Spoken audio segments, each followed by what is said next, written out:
اسناد ذیل در حضور رؤسای جمهوری اسلامی ایران جناب آقای دکتر روحانی و رئیس جمهوری اسلامی افغانستان جناب آقای دکتر اشرف غنی به شرح ذیل امضا می‌گردد.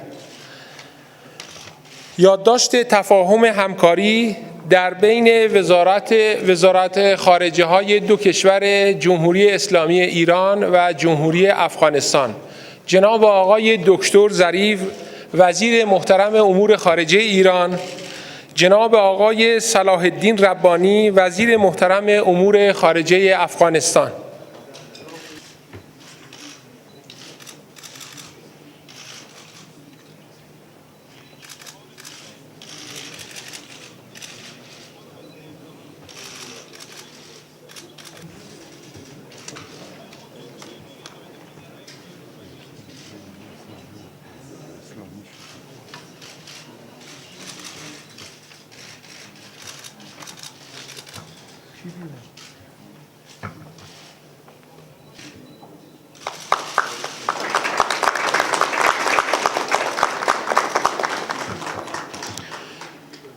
سند همکاری بین وزارت علوم، تحقیقات و فناوری جمهوری اسلامی ایران و وزارت تحصیلات عالیه جمهوری اسلامی افغانستان جناب آقای دکتر ظریف وزیر محترم امور خارجه، جناب آقای صلاح الدین ربانی وزیر محترم امور خارجه افغانستان.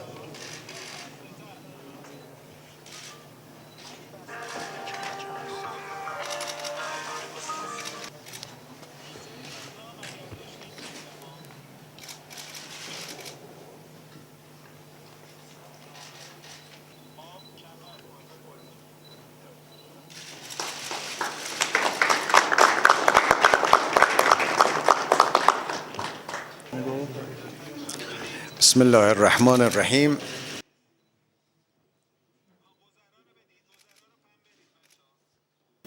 به جناب آقای دکتر اشرف غنی رئیس جمهور محترم کشور دوست و برادرمون افغانستان و هیئت همراهشون خوش آمد عرض میکنم. این سفر در دولت وحدت ملی و دولت جدید افغانستان آغازی خواهد بود برای همکاری‌های وسیع‌تر بین دو کشور در زمینه منافع مشترک دو کشور، از جمله در زمینه مسائل اقتصادی بین دو کشور، در زمینه انرژی، در زمینه همکاری‌ها در بخش صنایع و معادن، در زمینه تجارت و سرمایه‌گذاری‌های اقتصادی و همچنین در زمینه ترانزیت، راهن، جاده و توسعه بنادر جنوبی ایران که بتونه افغانستان و سایر کشورهای شرقی و شمالی ما را با آبهای آزاد متصل بکنه. همچنین در مذاکرات خصوصی دو رئیس جمهور و مذاکرات عمومی ما تأکید شد بر مسئله حل و فصل مهاجرین افغانی در ایران که قرار شد همه افرادی که در این کشور حضور دارند به دقت ثبت نام بشن و دو دولت بتونن ترتیبی رو مشخص بکنن که افرادی که میخوان در ایران حضور پیدا بکنن، چه برای فعالیت اقتصادی و کاری، چه برای تحصیل و مسائل علمی، در چارچوب ویزا و در چارچوب قانونی این تردد انجام بگیره. در زمینه مسئله مواد مخدر که یک معضلی امروز برای منطقه هست، برای ایران، برای خود افغانستان، برای کشورهای دیگر هست، قرار شد هم همکاری اطلاعاتی با هم دیگر داشته باشیم، هم همکاری عملیاتی در برابر باندهای قاچاق و هم برنامه ریزی برای کارهای زیربنایی در زمینه مسئله زراعت، برای اینکه بتونه این منطقه و از جمله دو کشور دوست و همسایه از این معضل بتونن نجات پیدا کنن انشاءالله. موضوع دیگری که مورد تأکید دو طرف و مورد توافق دو طرف بود، همکاری‌های بیشتر در زمینه مقابله با تروریسم، با خشونت و افراطیگری در منطقه، از جمله در مناطق مرزی ایران و افغانستان، همکاری‌های اطلاعاتی که باید با یکدیگر داشته باشیم و همچنین در موارد لزوم با هماهنگی همکاری‌های عملیاتی که باید ما انجام بدیم. ما البته در زمینه کل امنیت منطقه هم مذاکراتی با هم داشتیم که باید دو کشور یاری کنیم کشورهای دیگر منطقه را، چون معضلاتی که امروز در منطقه وجود داره اختصاص به یک کشور نداره و به تدریج کل منطقه رو داره فرا میگیره و دامنگیر همه میشه و نیاز داریم به کمک یکدیگر برای حل و فصل مسائل منطقه.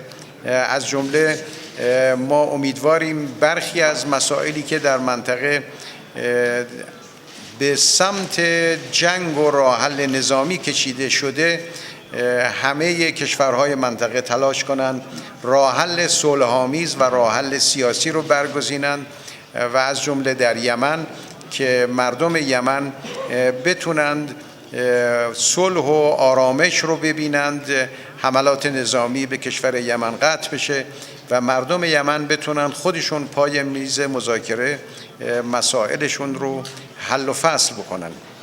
اراده سیاسی در دو دولت امروز برای همکاری‌های اقتصادی، امنیتی، علمی و فرهنگی وجود داره و در این سفر در تهران وزرای مربوطه در این زمینه با هم مذاکره خواهند کرد و ما ادامه میدیم این مسائل رو تا حل و فصل نهایی.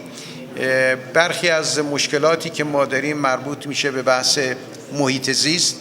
در سیستان و بلوچستان ما مشکلاتی داریم در زمینه مسئله محیط زیست، در زمینه احیاء تالاب‌ها و دریاچه هایی که وجود داشته و باید اینها احیا بشه و همچنین در زمینه استفاده دو کشور از حقابه هایی که دارند و از مقررات قانونی که وجود داره و توافقنامه هایی که بین دو کشور وجود داره که بنا شد در این زمینه از دو کشور با هم مذاکرات جدی رو انجام بدن، ما در چارچوب حق و عدل و انصاف بتونیم به یک تفاهمات و توافقاتی برسیم که به نفع دو ملت و به نفع دو کشور باشه.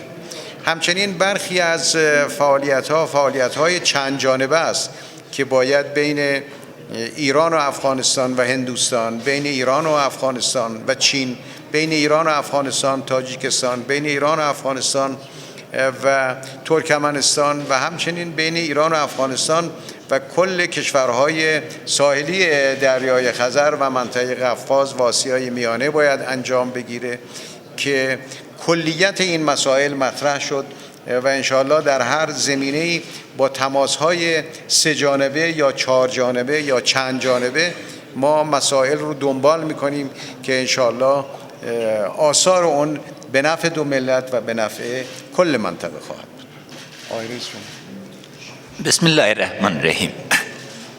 جناب دکتر روحانی، اراکین عالی رتبه دولت ایران، مردم شریف ایران، اولتر از همه از میهمان نوازی گرم شما به نمایندگی ملت، دولت و هیئت امرای ابراز امتنان و امید است که دعوت ما را برای سفر به کابل به زودترین فرصت قبول کنین تا ما بتانیم میزبانتان باشیم. مناسبات افغانستان و ایران تاریخی است، طولانی است و ابعاد مختلف دارد. تأکید ما است که یک فصل نو ایجاد شد تا مشکلاتی که وجود داشته به صورت اساسی مورد مطالعه، غور و راه حل قرار بگیرد و فرصت‌هایی که وجود داره از فرصت‌ها برای ایجاد همکاری دو جانبه، همکاری سه جانبه و چهار جانبه در منطقه برای تبدیل منطقه از یک نقطه خطر به یک نقطه رفاه، صلح و ثبات استفاده شد. ما امروز با خطر جدی و اشکال نو تروریسم دچار است. روزانه قربانی میتیم، با وحشت و بربریت سر و کار داریم و بدون همکاری همه جانبه منطقوی پدیده‌های شوم مثل داعش واره مهار شده نمیده. اما اراده ملت افغانستان قوی است. ما قبرستان از این حرکات خواهد بودیم و در این اراده ما باید شک و شبهه وجود نداشته باشه و چارچوب همکاری دو جانبه ما برای حل از این بحران که تصویر دین مبین اسلام را و تمام هدایات دین مبین اسلام را به طرف انحراف برده اساسی است. اسلام دین رحمانی است، نه دین خشونت و عقاید مشترک ما، فرهنگ مشترک ما اساس همکاری همه جانبه را ایجاد میکنه. ما از مهمان نوازی ایران در بخش مهاجرین افغانستان ابراز امتنان میکنیم و طرح همه جانبه برای برگشت رضاکارانه، تدریجی و اساسی از این را باید روی دست بگیریم. در عین حال قدم که موافقه شد که تمام مهاجرین ما ثبت شوند، قدم است که دولت افغانستان همراه تمام همسایه را انجام میده و بلخیس وزیر مهاجرین ما این نکته را تعقیب خواهد کرده. مواد مخدره تهداب اقتصاد جرمی منطقه را ایجاد کرد و این بستر جرمی بستر است که امروز تروریسم از استفاده میکنه. بنابراین منافع مشترک دو ملت و دو دولت با هم به صورت اساسی مرتبط است تا ما بتانیم بدیل اقتصادی، اجتماعی و امنیتی را به وجود بیاریم که این پدیده شما از ریشه خشک. همکاری ایران در ایجاد سیستم ترانزیتی بر افغانستان حیاتی است. بازار ایران یک بازار بسیار بزرگ است که اقتصاد بدیل اساس گذاشته میتونه و در این بخش فیصله مایی شد که به زودی کمیسیون مشترک اقتصادی تحت رهبری اکلیل حکیمی وزیر مالی ما جناب اکلیل حکیمی یک هیئت بزرگ رهبری خواهد کرد تا مشکلات به صورت اساسی مورد غور قرار بگیره، اما از مشکلات که زیادتر فرصت هایی است که باید ایجاد شد.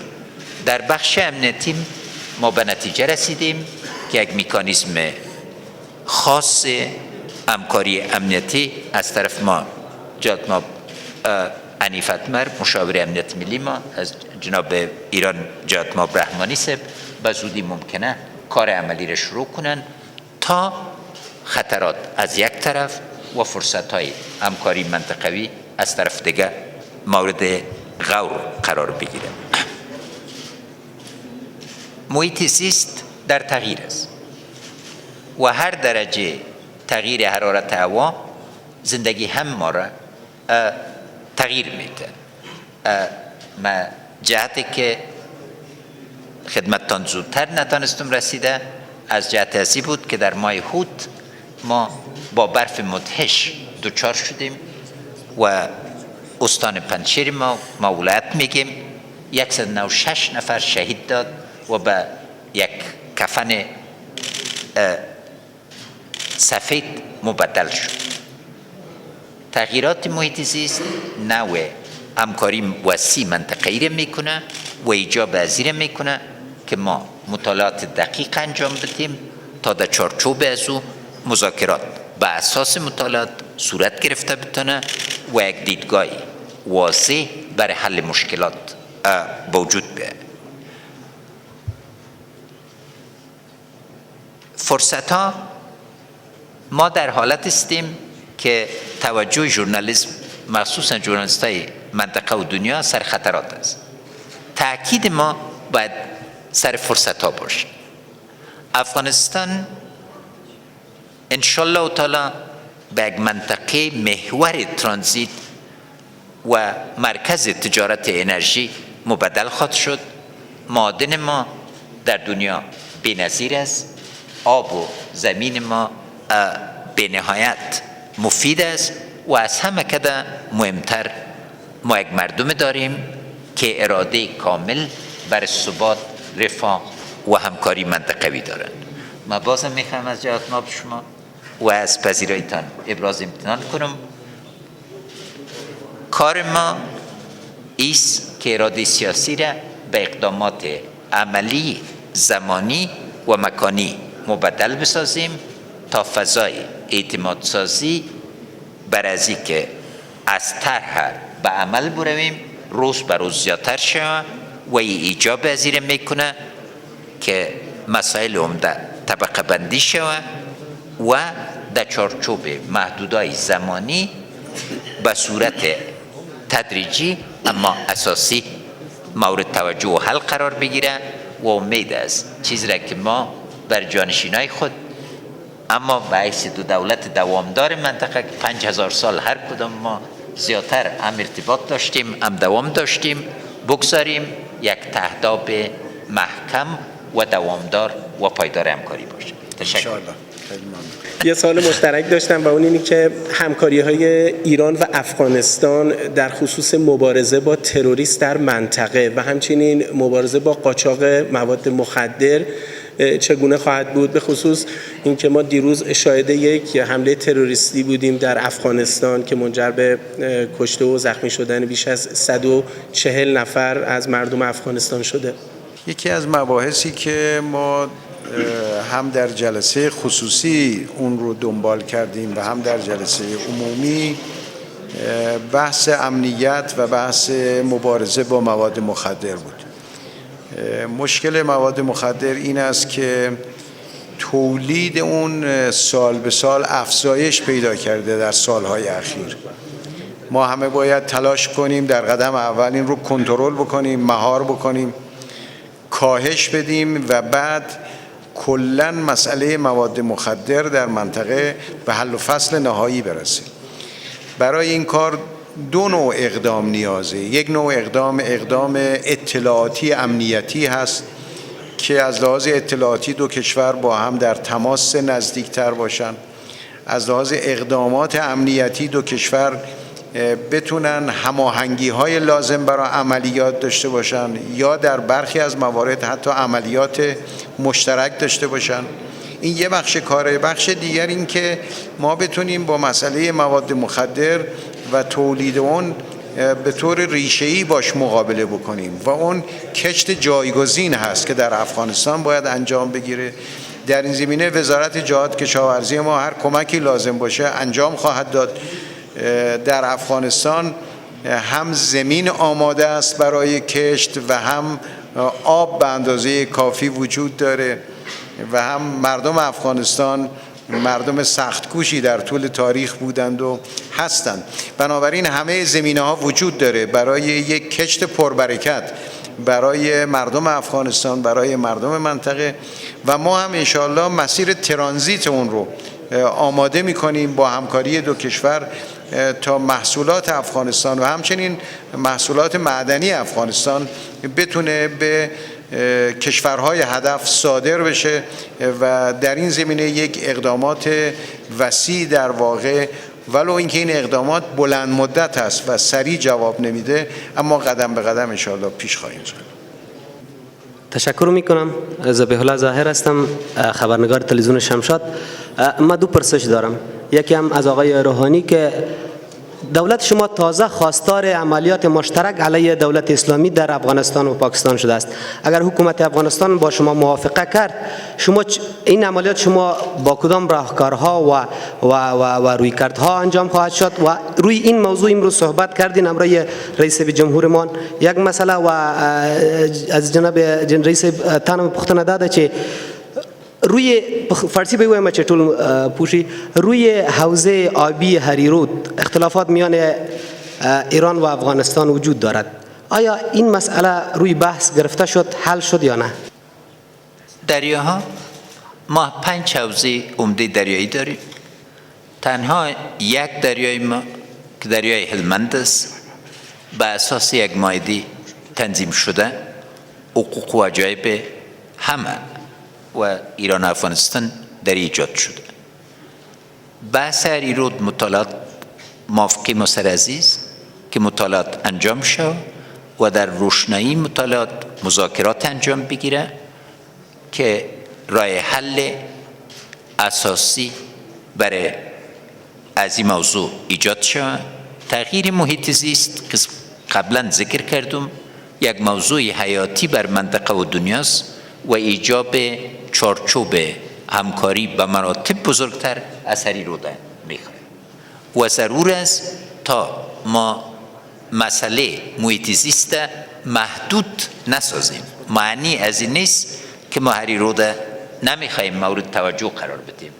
چارچوب همکاری ما به مراتب بزرگتر است و امید است که ترتیب تجارت و آبم در آینده بتانیم تنظیم کنیم و این یکی از نقاط عمده همکاری ما خود باشه. قسمی که جناب رئیس جمهور ذکر کردن،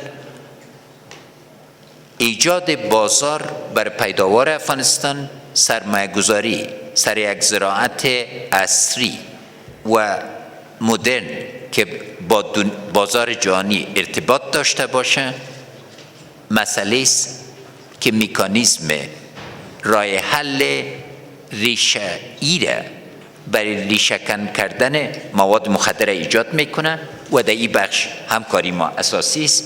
طرق استفاده بهتر از آب در تمام منطقه از اولویت است. ما همه در منطقه آب زیاد ضایع میکنیم و ضرور است که آب به صورت اساسی و مؤثر مورد استفاده قرار بگیرد. برای همونطوری که آقای رئیس جمهور بیان کردند، همکاری های دو کشور بسیار وسیع میتونه باشه، وسیع‌تر از آنچه که تا کنون بوده در بخش های مختلف و انشالله ما این همکاری ها رو توسعه خواهیم داد. ما امروز این اراده مشترک رو و اراده دو طرف رو به خوبی مشاهده میکنیم.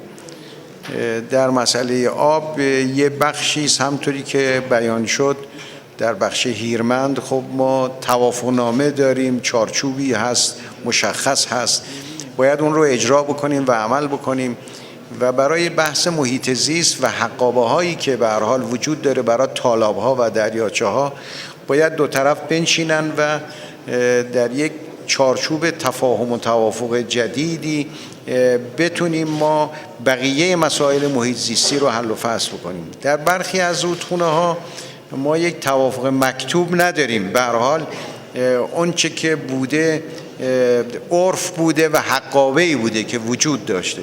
بر مبنای اون عرف و حقابه باید با هم بنشینیم، مطالعه بکنیم، به نتیجه برسیم.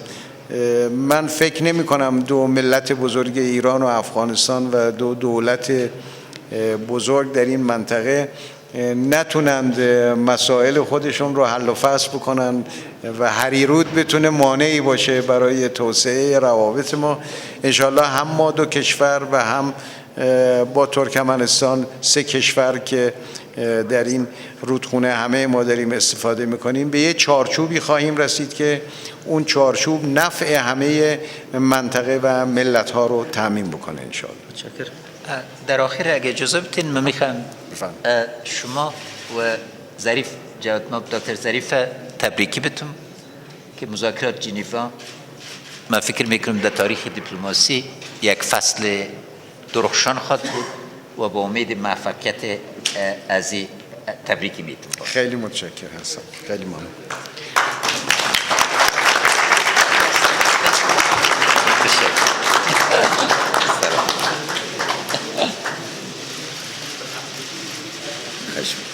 تشکر.